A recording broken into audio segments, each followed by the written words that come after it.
Making even the least ambitious movie is incredibly difficult, and it's frankly a miracle that any works of cinema get nudged over the finish line, especially with the precarious state of the film industry today. But not all movies can be great or even good, and sometimes the writing is unmistakably on the wall long before they actually come out.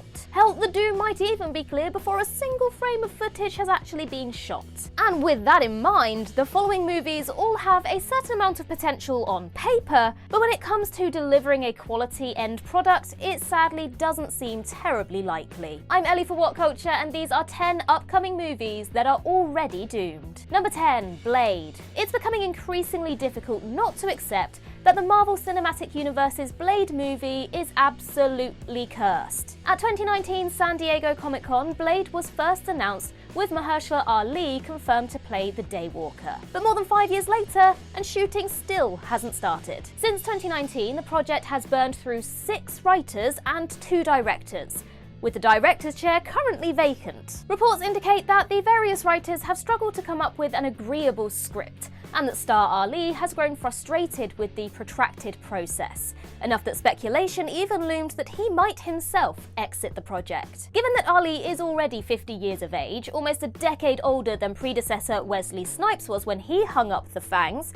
and the part naturally requires a physically spry actor, fans are understandably concerned that the time window for this version of the movie may be closing. And even if it is eventually shot, Blade has a massive tidal wave of negative PR to combat, considering that many fans have basically written it off already. Number 9, Horizon: An American Saga, Chapters 2 to 4. Kevin Costner's 4-part Western saga Horizon is nothing if not a laudably ambitious project, albeit one that also faces a steep climb to completion, let alone actual success. The recently released first part was a colossal box office flop, failing to even recoup its $50 million budget. It's a particularly awkward outcome given that Chapter 2 has already been shot, and Chapter 3 partially filmed, with Costner investing $38 million of his own money into the franchise. Plus, with Chapter 2's intended August release date recently being scrapped, and no guarantee that the concluding 4th movie will ever be made, Costner finds himself rallying for an enterprise whose commercial prospects seem incredibly dim.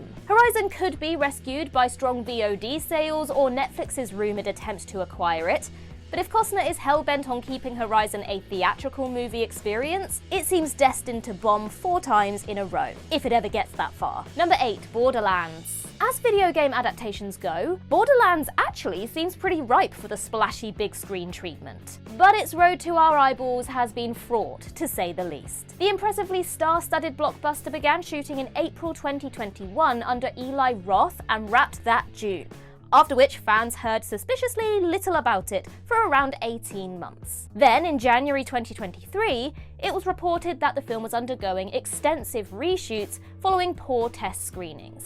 And due to Roth being busy with his slasher film Thanksgiving, Deadpool director Tim Miller oversaw the additional photography. Worse still, writer Craig Mazin had his name quietly removed from the film the same year, and by the time Borderlands was finally in the can, 7 other screenwriters had various credits on it. Even accepting that the trailers don't look awful, screening reports continue to paint a bleak picture alongside anemic box office tracking, suggesting this one is basically being dumped this summer by Lionsgate. Number 7, Megalopoullis. Francis Ford Coppola's decades gestating sci-fi fantasy film Megalopoullis finally premiered at Cannes back in May, where it received wildly mixed reviews, which certainly didn't help his efforts to find a distributor for the unconventional epic. Lionsgate eventually signed on to distribute the film once Coppola agreed to pay all marketing costs himself, but given that the $120 million tentpole has virtually no chance of turning a profit due to its niche subject matter, it's basically a money pit already. Granted, you can argue that the 85-year-old Coppola succeeded simply by making the film and releasing it, but given that both critical and commercial success seem to be eluding what will probably be his final ever movie, it sure must sting.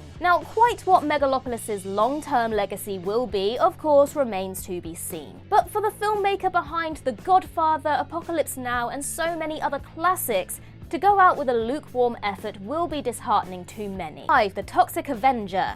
Now here's a really weird one. Macon Blair's reimagining of Troma's cult classic 1984 horror comedy The Toxic Avenger actually premiered at last year's Fantastic Fest, to rock-solid reviews, with most deeming it a worthy contribution to the splatter-happy franchise. And yet the better part of a year has passed without the film getting much additional festival play, or better still, a release date. An extremely odd outcome for a well-received horror flick starring Peter Dinklage, no? But reports emerged recently in which an industry producer called the film unreleasable theatrically due to its out-there content, while another producer deemed it not safe enough to market. Now, while it does seem inevitable that a streaming service like Shudder will pick the Toxic Avenger up eventually, it is baffling that a decently acclaimed entry into cinema's most reliably profitable genre has just been sitting, collecting dust for almost an entire year. Sadly, short of Troma's die-hard fans going to bat for it, the film seems highly likely to quietly join the anonymous abyss of streaming content and be swiftly forgotten. We can only hope it finds another way through. Number 4, The Apprentice.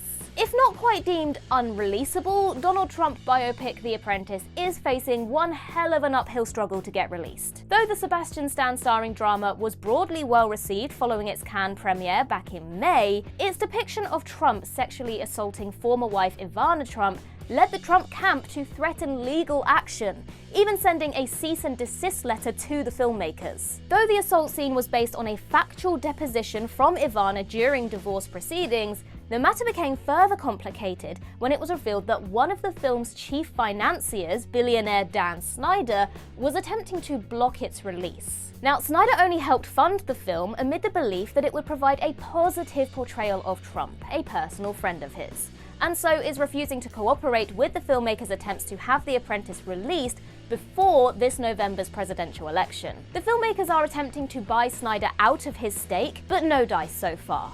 And considering how long legal matters can drag on, it's highly likely the film remains stuck in limbo past the election. And honestly, after November, will anyone really care about The Apprentice? Even with its negative portrayal of Trump, will many really want to sit through a movie about his life, especially if he ends up winning the presidency? Couple all this with the fact that almost every major Hollywood distributor passed on taking the film, and it's in one hell of a tricky spot. Number 3, Havoc. It's always concerning when a film spends many years in post-production, especially if it's not a $200 million blockbuster and hasn't released a single trailer. And that's unfortunately the case with Havoc, the new Tom Hardy starring action thriller from the Raid director Gareth Evans. Havoc completed principal photography way back in October 2021, and since then we've only seen a single promotional image from the movie, with a trailer still eluding fans. Now, given that Evans discussed the need for reshoots in late 2022 and then went radio silent on the matter for a long time,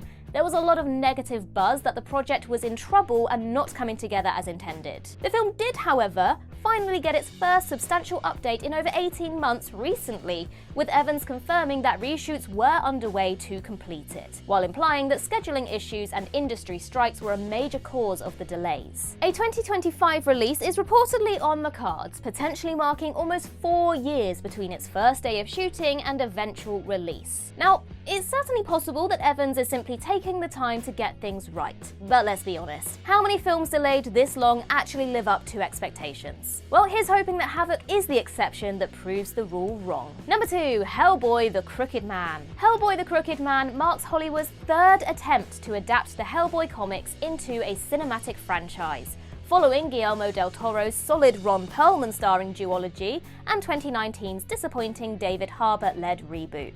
But this new take from Crank director Brian Taylor can't help but invite basement-low expectations, given both the evident low budget indicated by its trailer and especially the unconvincing makeup job applied to new lead Jack Kesey. And even if it manages to be an entertainingly scrappy effort relative to its budget, The Crooked Man is destined to be endlessly compared to Del Toro's lavish, beautifully produced big-budget efforts. The knives are already out for this one, with many negatively comparing its production values to a not-for-profit fan film, so its marketing campaign will need to work overtime to persuade otherwise. Whether it will even get a major theatrical release or just be rushed to streaming, however, is another question altogether. Number 1. Saving Bikini Bottom, the Sandy Cheeks movie. Saving Bikini Bottom, the Sandy Cheeks movie is the first in a series of planned spin-off movies centered around SpongeBob SquarePants' sidekicks. The mere existence of any spin-off films is considerably contentious among the SpongeBob fandom due to creator Steven Hillenburg's unwillingness to produce them during his lifetime. Yet, shortly following Hillenburg's passing in 2018,